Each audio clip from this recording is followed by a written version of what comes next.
But seriously, everyone, thanks for coming to join us. I know it's like kind of getting towards the end. I know there's a couple panels left, but we're really happy that you're all here. So Kyle has a lot more energy than the rest of them. He's taking all of our dude, Kyle is an energy vampire. He sucked it all away. I have natural caffeine in my veins. People say, "Hey, Kyle, you want a coffee?" Yeah. Does anybody actually want to see me on coffee? No. I would. No. Get off the phone. Oh, no. I'm his handler. You do not want to see him. He's my handler. Sorry. Kyle, this is a mixed audience. There are no children here. I'll be right back. This is not Deadpool. No, it could be. So here's some Deadpool spoilers for you. He dies. No, he doesn't. Here's some Solo spoilers for you. No! No, see it. Do it. Here's some Solo spoilers for you. Okay, so I'm gonna give you my Han Solo review real fast right before we get started. Walk into it and pretend that you're watching a movie about the characters from Star Wars. Like it's made in, because none of them are actually being played by the people. Right. Chewbacca's not Chewbacca. Lando's not Lando. Right. So, oh no, totally cool. Pretend that you're watching a movie made by other people about the characters. It's like the ultimate fan film. And you'll be much happier at the end of it. You see what I'm saying? You see what I'm saying? Right? Yeah, exactly. It's a fan film. If you see it like that, you'll really have a good time.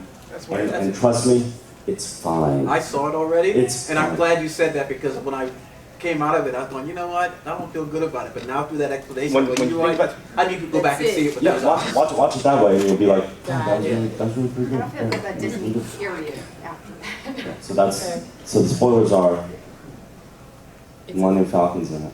I knew They go on the Kessel Run. They go on the castle. So Rogue One, all the spoilers. Just watch the crawl from Star Wars. It's the whole story. They gave the whole thing away. Really bugged me. Everybody's ready? Yes, thank you. All right. So, how many of you know the Campbellian myth, the hero's Monomyth? I do. All right. So we have some other people in here. So, the mythologist Joseph Campbell devised a model, basically that refers to the hero's monomyth, the hero's journey. Screenwriters have used this in many different movies and stories. Neo from The Matrix, Luke Skywalker from Star Wars. Yes. Another great one that was just recently, Black Panther, T'Challa. And these are some of the examples of the 3-act storytelling that you see within, hero movies.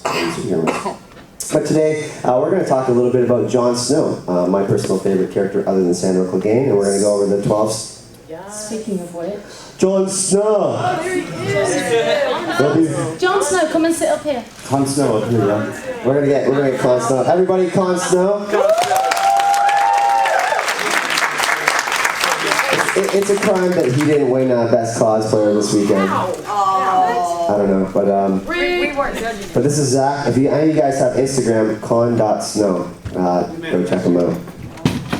But yeah, today we're gonna take a look at the archetype of a hero and how Jon Snow fits the archetype of the hero's journey. So Gemma, there's 12 different steps in this model. Can you guide us through the first step, the ordinary world?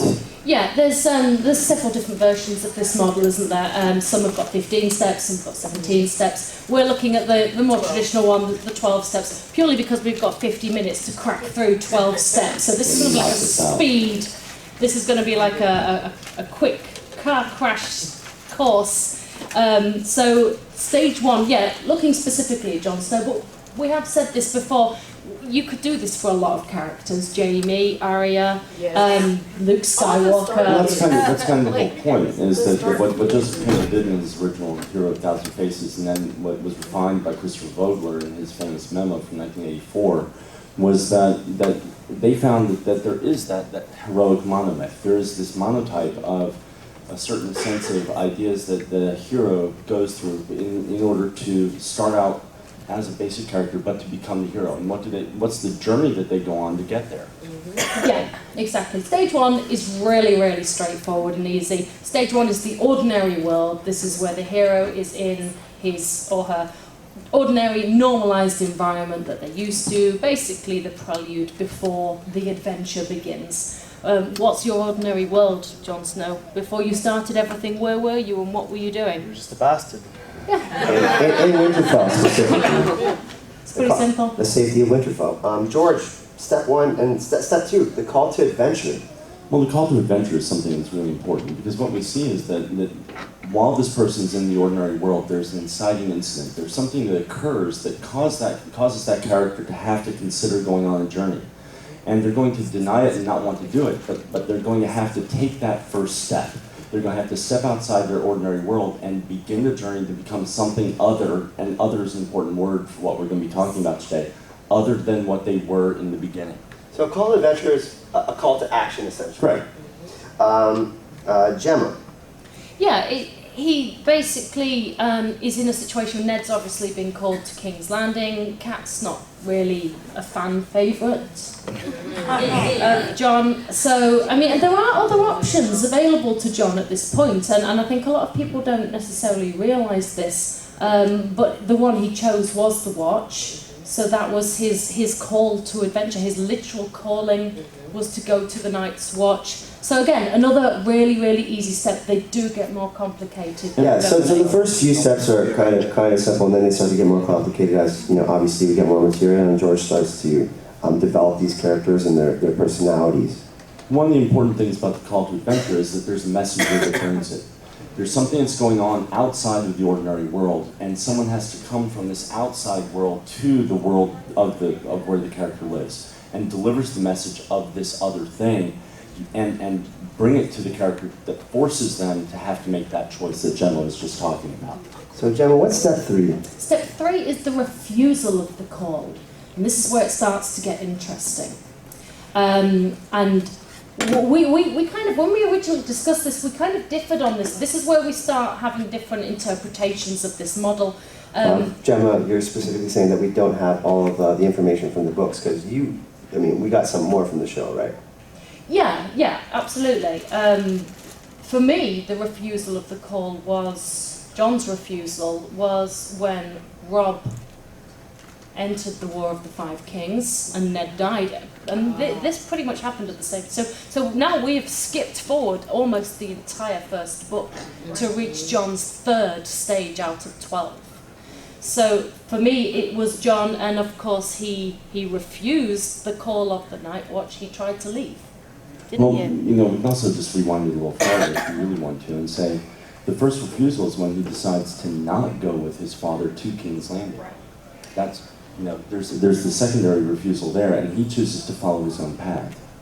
So that's the big part of his refusal, is when he goes to the Night's Watch. But obviously there's members of the Night's Watch in Jeor. I mean, Samwell and the others stopped him from... Well, this is before, once he goes, his refusal is to not follow his quote-unquote father's path, and to go to the Night's Watch in general. That's his separation and refusal. Yeah. That's what I mean. As soon as we move beyond the obvious, there's multiple interpretations. And actually, with Jon, what we're seeing, and with many of the characters in this story, is you can take one of the stages and say, well, there was maybe 2, 3, maybe more instances that we can attribute to this particular stage. We know the Song of Ice and Fire is a slow burner, right? So we can lengthen these things out. I mean, this next step, introducing the mentor, George. I mean, Jon has more than one mentor. Yeah. Because you can't specifically narrow it to one character. Well, I think, however, we can find one who sets Jon definitely on his path, and that's Lord Mormont. Yes. He's the one who pulls Jon out of what his training is and sets him into becoming a leader, and that's really what we're looking for within the hero's journey. Is the person who gives that character the pathway to follow. And obviously, we know that Jorah is in exile, and well, not Jorah, Lord Mormont. Well, no. I'm saying, but his son is in exile, and he treats Jon like a son. He eventually gets Longclaw, so that relationship is very important to Jon's hero's journey, right? Gemma. Jon Snow, do you think Jon has other mentors other than Jeor Mormont? Very much so. With Master Aemon, especially, in having killed the boy. And I understand that Master Aemon. Explain to Siri. What is love but a woman? If you would give up your honor, but if you only know what you were giving up, John. That was Duty is the death of love, love is the death of love. Yes, Yep. yes. That's where they kind of. That's where he picks up like, oh, who is this guy? This guy's blind, but like he's very smart. He's not just smart. He could have become king. Aemon has a set of experiences that no one else in Westeros has. Exactly. And He's the last of the true, Targaryen true. What it would be to be the last Targaryen in the world. But he passes that to Jon. That's another inheritance of Jon, that he gets Aemon. He gets Master Aemon's thoughts, and he gets to know him. It's kind of like a. And they don't know they're related either. Is that? They don't. They don't. That's they really a huge thing, right? Obviously, through season 7, we find out through the books. I think most of us, that N+A crap. Get that out. If you believe in that theory, get out of this room, please. I'd rather eat a turd sandwich than listen to that theory. That's some crazy theory. Nad plus a share equals Jon. But this love is the death of duty thing, obviously this is huge for Jon, but it's actually thematically applicable to Ned. Yeah. Very much so. Very much It so. also establishes a relationship that Jon can go back to him for advice, and later kill the boy, Jon Snow, and the man be free. That was like, what do I do? What do I do, Master Aemon? And Master Aemon's just like, do your duty. You've learned so much, and we'll get to that later, obviously, but it establishes that relationship for him to have that with Master Aemon, that he can go to him for advice. Because he's wise. It's like that wise owl. Obviously, meeting his mentors, Gemma, after this, we're crossing the first threshold. This is kind of when things start to get more dangerous. Mm-hmm. So can you tell us a little bit? Yeah, I think this one, again, it comes in waves. There's no single moment. It starts quite, well, I was going to use the word subtle, but finding the undead hand of a white is probably not something that you would call subtle. But that's like the first hint, isn't it? And Othor and Jaffa flowers, and they get brought, and then obviously he saves Gior doing his thing. But then later there's another threshold when he literally leaves the wall and crosses into that unknown. The bear. See, I would, Yeah. let's roll it back even a little earlier, because let's look at what the word threshold means. Threshold means an entrance to a home or entrance to a house. It's a barrier, it's a doorway. And the moment that Jon actually crosses the threshold is when he goes north of the wall to swear to the old gods. And that is actually the first physical moment where he's crossing the threshold. He's entering that other world for the first time. That rite of passage. Right. Yeah. And making it. Yeah, it's the same with Daenerys. She does a literal crossing of the threshold when she when she is carried into Mir Mazdor's tent with the shadows. She's literally crossed from this normal world into this world of supernatural and magic. And Jon does exactly the same from Westeros into beyond the wall with the Snarks and the Grumpkins. And this is like where we start to get to the ending of Act 1, and because the 3-act structure, this is the beginning of the Act 2, when things start to, we start to really see their personalities go. Obviously, George is an amazing writer, so you see him develop Jon in different ways, and he has these different interactions, and obviously it becomes much more dangerous north beyond the wall. So Gemma, after this, we're going to see some obstacles to Jon's path. In step number 6, test allies and enemies. Well, there's several tests, allies and enemies throughout, especially with it during his time with the wildlings. Can you learn the other side of things? How they get take a mile in their shoes. This is how it is for them. That was very interesting to see. As Night's Watch, they're evil. They should be dead. They should be killed. They're not worth it. They're just savages. But living with them, he sees their way of life, and he gets to be one of them. And they take him as an enemy. Like, they take him as a prisoner, but slowly he kind of rises through their ranks and kind of earns their respect. Yeah. Even though he comes from royalty, essentially from the Starks. Exactly. Yeah. And he's not a little Through action. Yeah. And that's action is a very drives the sword through what's his name. and action is something that's very important of the hero's journey. The doing. Yeah. Right. The hero has to go make sacrifices, has to move forward through this path. Yeah, Well, the the hero has to be in the driving seat of their own story. If they are passive, just having the story received to them, then they don't generally fulfill that heroic role. Yeah. We prefer a hero that is forwarding the momentum of their own story. And the wildlings really engage with that, where they have him, it's all your fault, we're here, dumb crow, and then they get, the wildlings are, let him fight for it. So he earns their respect through that trial by combat, and that's where they're like, this guy. But even before that, Zach, Mr. Jon Snow, he has to go Corrin Halfhand, someone he really respects. Yeah. Corrin even encourages him. He's like, listen, either one of us is going to die, we're both going to die, or you have to kill me in front of them to earn their respect so you can maybe have a chance to survive. And that's where it kind of he hints starts. that in their duel, that like you have to think behind what's actually going on. George, there's some dilemmas obviously through this period. Can you kind of point us in that direction? Well, I mean, obviously, John has a number of them. The Corrin Halfhand one is clearly one, but he has a number of things he has to deal with along the way. Everything from coming back to the wall, where he has to now deal with who's going to be the new leader. How is he going to overcome some of the other problems that he has in leadership and of the Night's Watch? Who does he have to deal with there? What are these trials and tribulations he has to undergo and tests that he has to undergo in order to start to move through his pathway towards becoming the leader and the hero that he's ultimately meant to be? Because ultimately, Jon starts off as a bastard, then he's a steward of Jerem Mormont, and then he becomes a wildling. And we see, I mean, we talked about other characters having the hero's journey overlaid, this archetype of this hero throughout their journeys. Arya, having many different names, obviously having these different mentors. But it's interesting having him fill the different roles of but it's like a hand, he's a wildling, he's a bastard, he becomes all these other roles that he has to play, but he's still one centralized person that do your duty and play your role. He's really good at really filling. He has been consistent. He has been. For the most part. Yeah. I mean, it's his personality that drives him through, like, I gotta play my part, but how do I play this part? And like, he fucks up at the beginning of being everything where, he wanted to be a steward, but they made him he wanted to be a ranger, but they made him a steward, and he got all pissed off. Like, that was, I wanted to do this, now I'm pissed off, but it's like, that's do your duty, like, that's you, that you have to fill this role, so you fill it.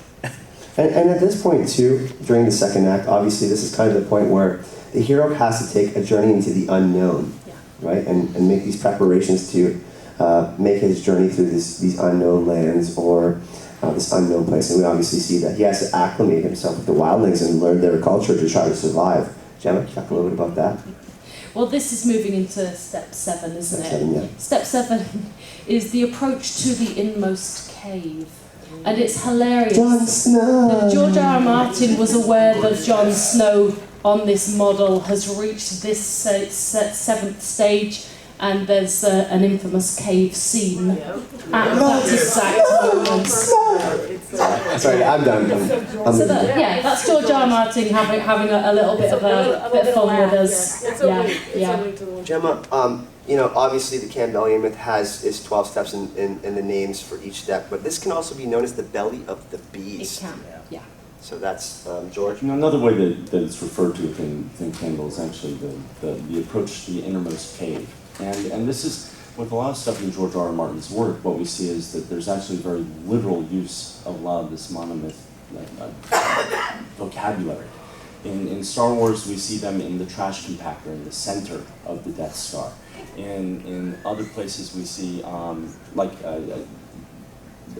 physical location that they have to travel to, and it's oftentimes down below in a mythical dark dungeon, or in an underworld, literal underworld, if we go back to Greek mythology, where a lot of this thought was a place where reflection happens. Even beyond that, a place not only where reflection happens, but where we lead into what the next step is, which is where they have an ultimate challenge they have to overcome. The ordeal. So the ordeal is a dangerous or physical test or deep inner crisis. Obviously, we see Lord of the Rings is a great example. Frodo and Samwise Gamgee, they have this ordeal where they have to, go on this path to get to Mordor to try to destroy the One True Ring. Obviously, we know George R. R. Martin has been influenced by Tolkien. This is something that I like to reference. In our podcast, we've talked about it. Kind of alluding the Iron Throne in the One True Ring, power corrupts, the same kind of idea that we see. But Gemma, talk about the ordeal. Yeah, I've actually got the actual breakdown from the Monomyth for this one, because I think it makes it very clear. Only through some form of death can the hero be reborn, experiencing a metaphorical, or not, resurrection that somehow grants him greater power or the insight necessary in order to fulfill his destiny or reach his journey's end. This is the high point of the hero's story, where everything he knows dear is put on the line. If he fails, he will either die or life as he knows it will change forever. In a lot of works, this is also known as the mortification ritual. Mortification being an ultimate, like coming close to death scenario, or someone being put down or muddied or dirty to the point where they hit rock bottom, literally. And in the case of Jon Snow, he literally dies. If you look at other movies, For the watch. Yeah, I just did what I thought was right. Only. We even see, there are even friendly movies in which we see the hero undergo this. If you recall, even in something like E.T., there's that moment in E.T. where E.T. is in the hospital and he's basically dead. He's discolored. He's wrong. And he has to overcome this mortification time, this time where he is so close to death that he has to come back to life. Zach, obviously, in the show and the books are a little bit different. Yeah. Obviously, Alistair Thorne is a huge proponent of what's going on here. Yeah. Ollie is someone that he kind of took under his wing.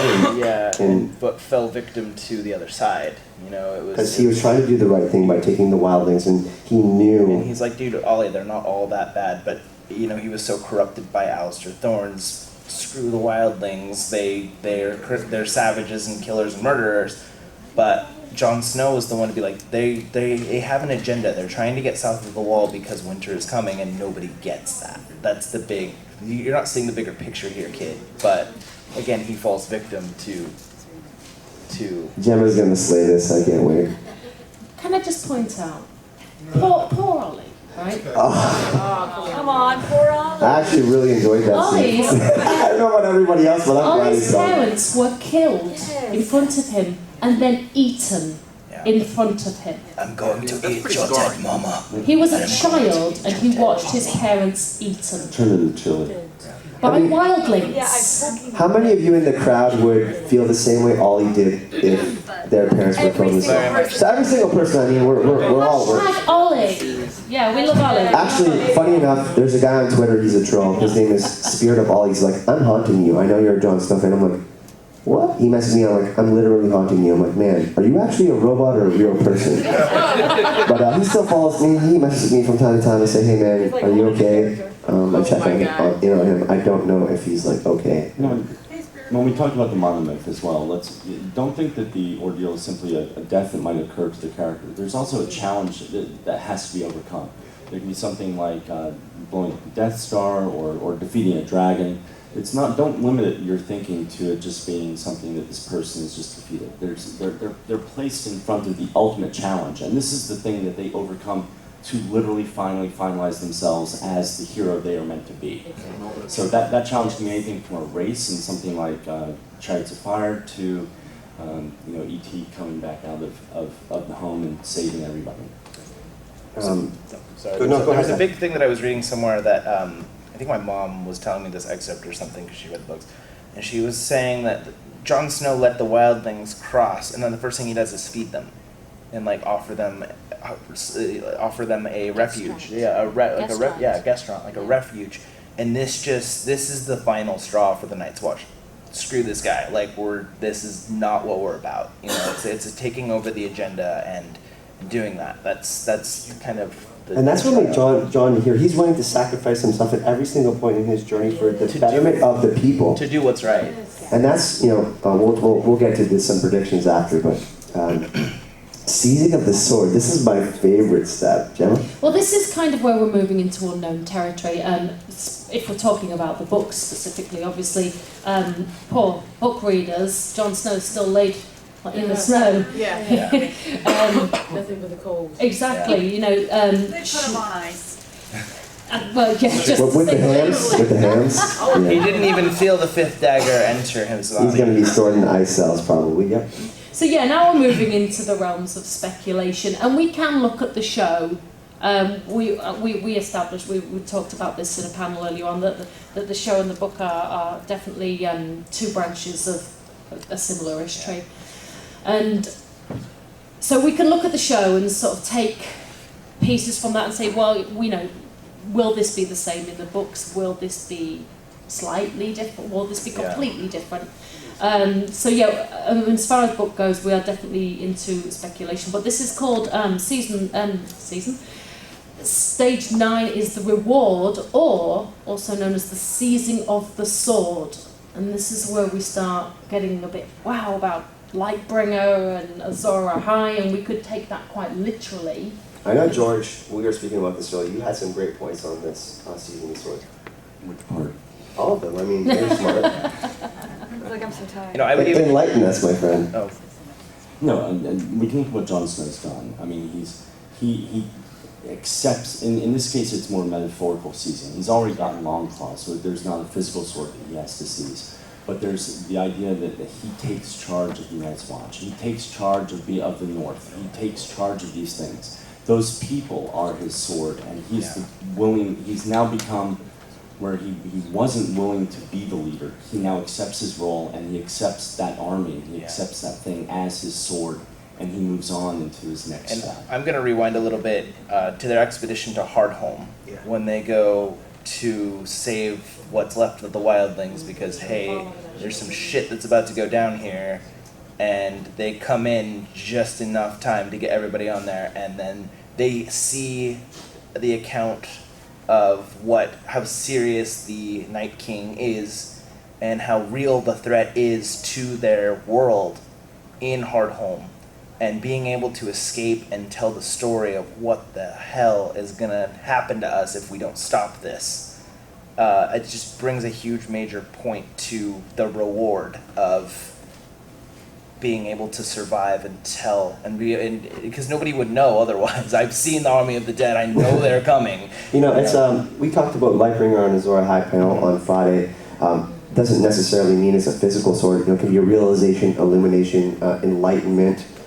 The sword in the darkness. The sword in the darkness, an idea that sticks in your mind, something that you can believe in. And Jon is, we talked about, he's been pretty consistent throughout his journey, and Ned was his real father, so he tries to stick to kind of the values that he's learned, despite everything that he's gone through. He's went through some pretty crappy stuff, but yeah, I mean, it doesn't necessarily mean a physical sword, although it could.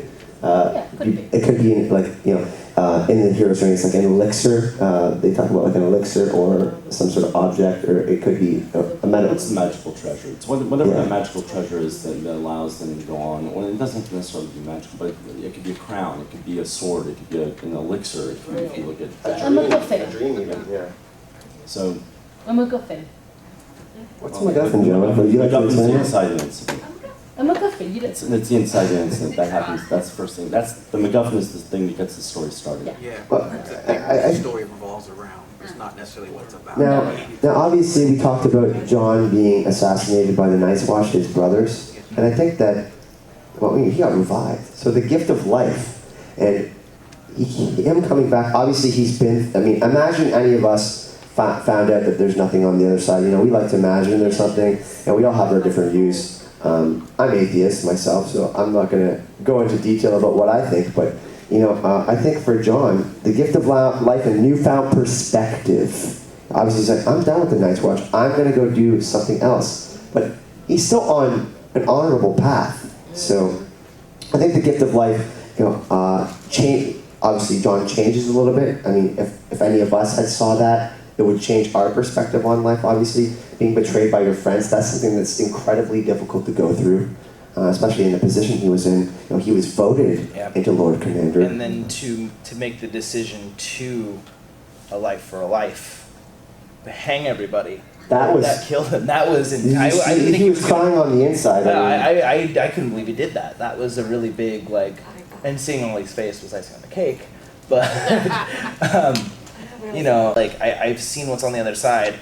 But now I'm going to send you guys there because you killed me. It's a different. Yeah. It's, He didn't really have a choice in He the didn't. matter, I He don't didn't. think, A Joe. life for a Why he life. was done, Yeah. he did it. In a lot of myths, the reward is something transcendent, and in that case, the gift of his life. But I think the point is what is he going to do with it? He's got this sort of this newfound knowledge. How is he going to use it? How is he going to use this gift? What changes is he going to make as a result of it? He got killed for a specific reason, so he needs to kind of take control of the watch. In the show, obviously, my watch is ended. Yeah. So that was the choice that he made with this newfound knowledge. Well, wasn't it interesting too how after he had passed and they had him, Davos and the wildlings took his body and they were like, "You're not burning this guy. Yeah. We're guarding him with our lives because we believe in what he did. This is war." And just that miraculous moment to come back. One thing too, one of the members on Watchers on the Wall, Patreon, she talks about leitmotifs. If you look at the end of the episode, the music is actually a mixture of Targaryen and House Stark music, and that's when you know it's like, oh, the dragon has been awoken within Jon. He's starting essentially the third act. This is kind of where the third act really starts. It was like them giving us a little nod. Yeah, we're finally going to show Jon what you've been waiting to see. That's actually my favorite song. I think it's called "Now My Watch Is Ended." I don't know, on the album or soundtrack. This leads us into step number 10, the rollback. This is essentially the reverse of the call of the adventurer. He has to return home armed with his new knowledge. And Gemma, you have to agree. We talked about this earlier, so expand on that. Yeah, I think Jon will be named King of the North in the books, just as he has been in the show. He has to return to Winterfell. He has to return to his ordinary world, not armed with this new knowledge and this new information, armed with his reward, whatever that may be, and be a changed person that can now have agency in his own story and continue to drive his heroic journey forward. So yeah, even though the show and the books have diverged, I still think that King of the North is... I've got that T-shirt, King of the North. It's my favourite. King of the North. And when I wear it, I don't really think of Rob. No, it's he was Jon. never really the king of the North. No, he wasn't. No. So yeah, I think he has to go back to Winterfell, and of course we've seen that. In the show, he's gone back to Winterfell, but it's not been smooth running. He's had his little problems with the Lords and Sansa. That was not an easy dynamic to figure out. And then he's obviously still the knowledge that he's armed with, that he goes back to Winterfell with, is what you were talking about: Hardhome, the Night King, the others, the White Walkers. So his job now is to convince everybody else that this is... There's a cause for what we're doing. Yeah. That this is serious, guys, and all of this Iron Throne stuff. Yeah, it doesn't matter. Yeah, Which is exactly. ironic. Does the Iron Throne matter to Yeah, like George? I've been saying, you guys aren't looking at the bigger picture. Yes. One of the important things that we're looking at, taking a look at in regards to this journey, both to get there and to come back, is that there have to be barriers, physical barriers often, that have to be overcome. A lot of times this is something like water or ice or a journey through darkness that someone has to take. And in the overall, the monomyth, this is actually usually referred to as the trip into hell, we were talking about earlier. The character then has to come out. And in mythology and in symbolism, that trip over water that we see, like when he's coming back from Hardhome in the boat, when we see, he goes through the wall, these various things like that. Arthurian legend, the Lady in the Lake. But in the same kind of way. The trip is over water or through darkness for them to get there. So he's coming back. He's now achieved his, I don't want to say name right, his birthright, his heroicness, and he's coming back to the problem in his ordinary world. He's had to go out to succeed, and now he has to come back, or she has to come back to their ordinary world where that problem was first announced with our inciting incident in step 1. Yes. the road back. Joe? which I kind actually of. have a question for you. Yeah, we have questions. I know y'all was saying about the MacGuffin earlier. Yeah. And wouldn't the Iron Throne be the MacGuffin Yes. Yes. of the whole series? Mhm. 'Cause in the beginning, that's basically over the, who's going to be on It's the illusion to the throne? one true ring, like Lord of the Rings. Yeah. In movies, I mean, the Death Star. There's all that one thing, like the power corrupts. Well, no, you guys are overthinking the MacGuffin, really. The MacGuffin in Star Wars is not, it's not the Death Star. The MacGuffin is often something very small. In Star Wars, the MacGuffin is the Death Star plans. Yeah. That's the MacGuffin that That's very gets, true. it's the thing that gets the story rolling. It's not what the story is about. Yeah, the traditional They're one like would be R2-D2. the Maltese Falcon. Right. It's the traditional one. It was really kind of Someone gets a letter, someone gets a phone call or a telegram, a messenger shows up, something has occurred out there that they have to come to the world and tell them about. Yeah. But that's not what the story is about. That's what gets the ball rolling. Yeah. This leads into resurrection. My favorite part. Mine too. So unlike in so many other stories where there's a metaphorical resurrection or a rebirth of the character from their old person, now they come back to their ordinary world and they're now recognized as that new heroic person. Luke Skywalker was a farmer, he was a moisture farmer on Tatooine. Now he's the hero when he shows back up with the rebels. He's never going to be able to go back to being just that regular guy, right? In this case, we actually have a real physical resurrection. When Jon Snow, he's been killed by his brothers of the Night Watch, and he's brought back to life. And Rebirth. in this case, that's significant because where many of them were even turning against him, like they had, and they stabbed him and not taking him seriously, now that they see there's a magical element to him, there's something else there. He may really embody that heroic aspect. Everyone has to look at him in a different way. And from that point on, within the entire story, we see a floodgate of emotion and a floodgate of energy change as he goes from having been Jon Snow the bastard, Jon Snow the apprentice leader of the Night Watch, to now people, the lords that had once laughed at him for his status, are now swearing fealty to him in droves and announcing him as King of the North, even though he has no right to that title whatsoever. Even becoming the Lord Commander, there's always that split between the Night's Watch where half of them believe him and half of them are like, go fuck yourself. Yeah. But this could also be a resurrection, as in a rebirth, as in a dragon being reborn, the embracing of, spoilers. Did you know? What? Oh, Christ. Well, now you've got Because this is the big question that we're left with now, isn't it? We know he's going to find out. And what is he going to do with this information? Will he embrace this? Will he reject He this? sure did embrace it. He has embraced it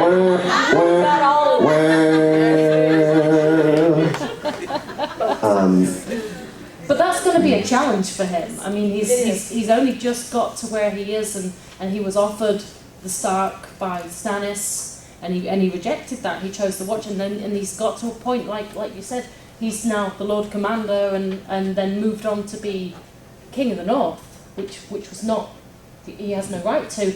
But so he feels he's finally being embraced, and then you've got. Well, even his idea when think about it like this: when he's part of the Night's Watch, he has a vow, and that vow is one of the last things that he's taken as the former Jon Snow, that original character that we're introduced to. That's probably the last thing he does before he truly enters his journey. He's just gone through the wall, remember, and he takes his vow in front of the trees just north of the wall. So, by dying, he's been released from that, and that's the final part of his mortification ritual. It shall not end until my death. Right.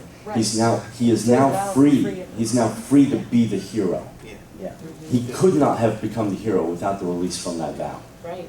And he had to die to do that. Yeah, which is a big step. But Now, we're coming on the last step here, and we got about 14, 13 minutes left, and we thought it would be cool to explain the return of the elixir real quick, and then have kind of everyone participate in what they think the return to elixir might be. This is kind of the final process of the hero's journey. So, George, you want to talk about the hero? It kind of just dovetails with what I was just saying. I mean, he's come back from the other side, literally in this case, and he's come back with a new knowledge.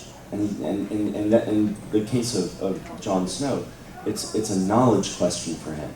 It's not simply a physical thing. It's not an elixir, really.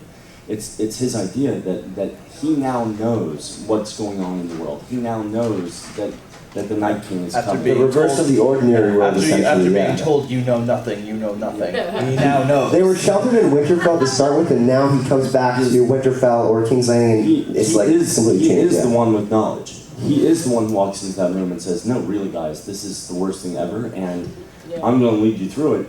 I don't want to." He's still the reluctant hero, but he is going to be the one who's going to take them and mold them into the one thing that might be able to stop the army of the Night King from coming. So he has now returned with that power.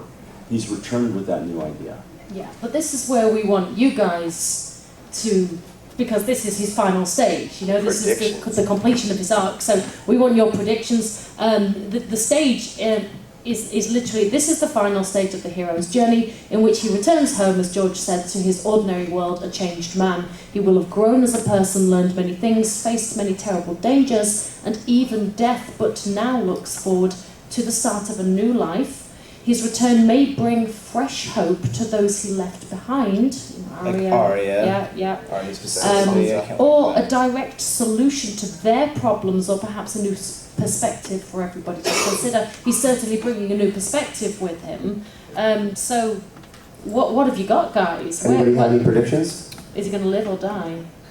King McKay, another great YouTuber. Actually, you want to come up and join us for the final part, King? Okay, never mind. He's sitting. I just like him because he's handsome. He's all the way up from New Zealand, everyone. But all the way up from New Zealand. Let's give him a hand. King McKay, what do you think's going to happen with Jon? I feel like he can't die again. Yes. The point is to kill him twice. Even if he only does one more thing, I'd love to see him live in the end of the story. So, seriously die. But as long as he doesn't die, I'm happy. So you think maybe the reverse, like Jon and Daenerys' destinies kind of switch? Jon being right for the Iron Throne. Like that, Daenerys has always been willing to go for the Iron Throne, and Jon's been always willing to sacrifice himself. And Daenerys maybe sees Jon as the next kind of thing. She's willing to sacrifice herself, and then Jon is, the next true heir to the Iron Throne. He actually takes it. Yeah.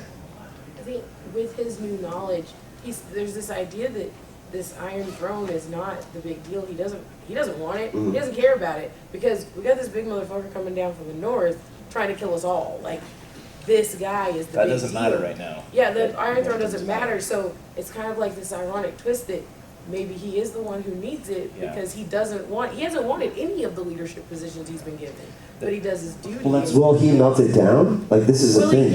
What's he gonna do? No, it's irrelevant. I mean, the Iron Throne, where he's concerned, the Iron Throne doesn't and have. that makes him the best. Let Daenerys rule it. But here's the thing: she's never sacrificed any. I feel like she hasn't done the same kind of sacrifices as Jon. She has losses, but she has no sacrifice. Right, she hasn't given up, and she learns that. But she may be the final does that. sacrifice. Well, in some ways that's irrelevant as well. There is a prediction that I read somewhere that Bran will just back out. Like Sam and Bran will just go to the Citadel and not tell anybody what they know. No, that's the first thing we're going to they've got to tell us. We're getting on the face for this. Yeah, I'm just saying that's a prediction that I heard, but I honestly think it might mirror his father, Rhaegar and Lyanna. Daenerys. So Daenerys dying in childbirth and him experiencing what Ned did? Yeah, she gets pregnant after the love scene. She can die in childbirth, and then he can die in battle. Well, that would be interesting, because he would have truly found out what the sacrifice that Ned made. And it was really, as me and Gemma talked about this last week, Ned Stark's word beyond his word beyond the grave is meant. He's mentioned still to this day, even though Ned Stark, his words are still so powerful. He's affected his children have evolved, and he still matters in the story. And imagine seeing that. I mean, all of us would turn after that, right? And that would also the more important thing with this is when Jon is going to have a final realization, and that's that the hero that he has held up, and he has tried to mold himself after, the person he believes to be his father, Ned Stark, is not a hero, is not a great warrior, and is a liar. Maybe all for good reasons, but for all those things that Jon has thought and done in his life, I'm much more anxious to see what happens with that and what Jon's reaction is. Well, I mean, he could go reflect in front of the heart tree, something like that. You know, when Ned found out about Jon Arryn, that same kind of concept where he's struggling to deal with what he's heard, right? Yeah. Well, and then there's also that parallel with Ned, if this guy's prediction is true, where he could end up raising a child that everybody knows isn't really. What did I say? But like, he would keep it a secret. He would keep it a secret. That It's Daenerys' child, you know, and she's the one that won the throne, but Jon would cover it as Ned. So I can have a normal life? There's no way that's going to Wow, that would be amazing. It could have a normal life. But, you know, they're... No, that's She's going to be pregnant by the time they get back off the boat. Baby bump. We're going to know that. The North is going to have to accept her as something, a queen or something, and she's not going to be able to hide the fact that she's pregnant for long. Well, no, and that's where sort of a pact would come into play, like a marriage.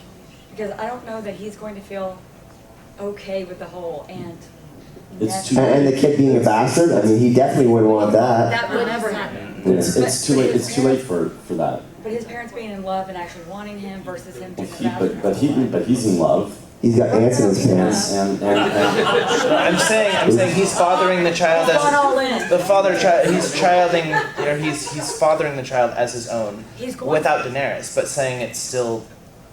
No, he would. It would never be. He would marry her. Anybody else would like to join in?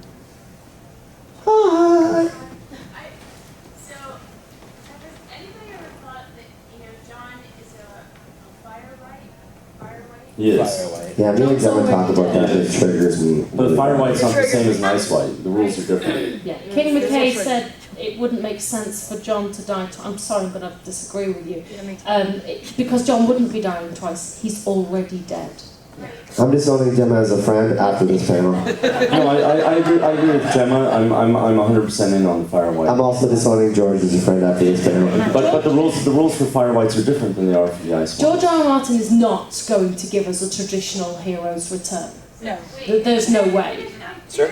So. He keeps getting killed, and then he just lives on as the king of Westeros for 1,000 years, and then this happens again. It seems to be a transferable gift, at least in the books, because obviously Beric passed the kiss on to Lady Stoneheart. Yeah. So if the rules are the same, we don't know. He has to change and use everything that he's learned to achieve his end goal, but he can still do that in death. So I'm not holding my breath for Jon Snow. Sorry. Jon did say he didn't want to be brought back. For you, sir? I was just going with what everybody was saying is, so I don't think it would make sense for Jon to die twice. Because I do believe at the end, either Jon or Daenerys is dying. Somebody. One has to live without the other? There's a lot of that in the series. Jamie, Brienne. Yes. I don't think both of them live. Because he said that it's not going to be the happy ending that you at a traditional story, but everything will be resolved. They're the bittersweet, right? So maybe he has Daenerys' child, and he has that. Benjamin talked about having something to live for. Once the child's born, they're both irrelevant to the story. Yeah.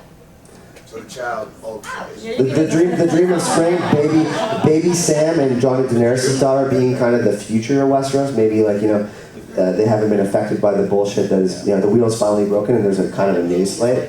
There was another panel we were calling it the fetus that was promised. Wow. Once the baby's born and the heir is there, if they as long as the world is saved, that's the new king. That's what we have to move on to. Yeah. And as much as we might love or hate or whatever you want to say about Jon and Dany, Or Queen. So, Or Queen. hypothetical. Say Jon lives, Daenerys dies. Jon not wanting the throne dissolves the monarchy and just installs something else. The Republic of Westeros. But kind of like a round table of the seven type deal where everybody has kind of an equal part. Perhaps. Well, King Arthur. I think the way Dany spoke with Yara and said, I want you to be part of me, but you can sort of be independent. Mhm. So I could see John sitting in the throne, or Danny sitting in the throne, John. Forming a government. But forming a government sort of where everybody gets to be. More of a because meritocracy, he doesn't yeah. want to own everybody. Queen Elizabeth? The hereditary monarchy is not working. More of a constitutional thing. But Than, something where I hold us all together and the small council is a real small council. like Samuel, Brienne, John, Well, other somebody people. from Yeah. every region Tyrion. who are actually Well, because then the Iron Throne doesn't matter as much. They kind of have that. I mean, they have the wardens, Yeah. the east and west, and Like, I mean, Sam could become they're all one of the about South their- people. Like, I mean, that would all Look change at it. Dorne and the way that they were set up as a Yeah. prince Yeah. versus something else. I mean, we already have precedents for what's probably going Exactly. to happen. And you have which to is why remove this that, baby has to be a girl. and then you have to remove that splinter that is Cersei. Yeah. You know, No, no. Yeah. that's a whole Yeah. new dilemma. She's gonna close the gates of King's She's a Landing. splinter right now. From You gotta Mad pull Queen. that. Like, yeah. There's 3 minutes left, everyone. We're gonna take a few more and try to get as much as I possible. want to explore this. John is already dead, He is. because I think that's what I heard you That's say. what Yeah. All right, He's all right. dead. So, but wouldn't that, I'm not for or against John is dead, but I know earlier on we were talking in the hero arc, we were talking about the resurrection. Well, wouldn't that cancel that out if he never really truly resurrected? We don't really know. I mean, Yeah. we're dealing with We know that No, he for took the- a for the knife whole to the fictional heart. concepts. We don't know the hardest What you meeting. have to understand is he dies and comes back as a hero. So don't say he's coming back as what he was before, because he's changed. The whole idea is I that agree. he's changed. Yeah. So we don't have to know what he's changed into necessarily, but we know that he's different. We don't have to know the rules yet. I think that the rules are that he's been a resurrected body, given and empowered by the Lord of Light, and that he has a different set of rules now, but he's not what he was before. And that's what we have to key in on as the part of his journey goes. And, okay, also, like, because we're talking about this whole resurrection thing, we know the resurrection in the show, but what is going to be the resurrection in the books? Like, Yeah. what type of journey is he going to be on? Because I feel like it's not going to be as simple as Melisandre cutting his hair, giving him a haircut, and bathing him and all that. Like, he's going to, like, the working thing. The and all this wildlings other- might be able to just take him The, somewhere. Like, the, what's the, the- me- From the the mechanism situation. may be different, but the end result's going to be the It'll be same. the same, And but that's is it what gonna be- it doesn't. I mean, for the purposes of discussion, It it doesn't doesn't matter. Guys, It's cool to speculate on. But No, it we like doesn't. speculation. Yeah, we all do. That's why That's why we're here. here. right? we're all here. by the way, speaking of everyone being here, our panel's ending now, and we want to thank everyone that has come out to our panels this weekend. You know, Gemma came from the UK, I came from Canada, Zach's from California, George from California. So thanks, guys, for all your support. And I gotta say, you know, I've been part of the Game Friends community for a couple of years. So has Gemma. You know, George is, you know, an amazing friend of mine. You guys are the best. You know, we've experienced Star Wars communities, Marvel community. You guys are like the most kind, awesome people. So, claps for you guys. And yeah, we had a blast. Thanks again. Cheers. Our panel is ended.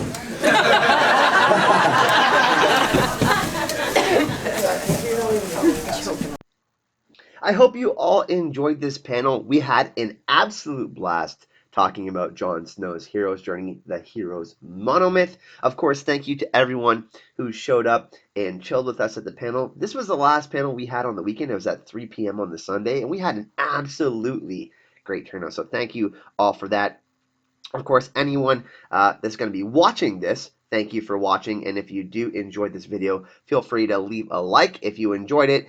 Subscribe to the channel if you do want to see more Con of Thrones content and Game of Thrones content. Also, if you do want to tell us how we did in the comment section, or you have a comment about a specific question or something that someone said, please feel free to do so as well. Also, I will be going to Dragon Con in late August. That's going to be super fun. There's a rumor that Lena Headey is possibly going. Evangeline Lilly's going to be going from Ant-Man and Wasp, and all of you know that I do love Marvel, so me and George are confirming, and Angie, his girlfriend, Jon Snow, is probably going to be coming up with us. We are going to be going to Dragon Con, and that is another adventure that we're going to be having. So if you do like this type of footage and you do want to help me get to these sorts of events, you can support the channel on Patreon. It really, really helps. You can pledge, you know, $1 a month or $5 a month. It really helps me get to these kinds of events and get this awesome footage. But once again, everyone, thank you so much for your support. Con of Thrones was really a blast. I'm going to be uploading the Serial Burrell interview this afternoon. I'll see you in the next video. Hype and love.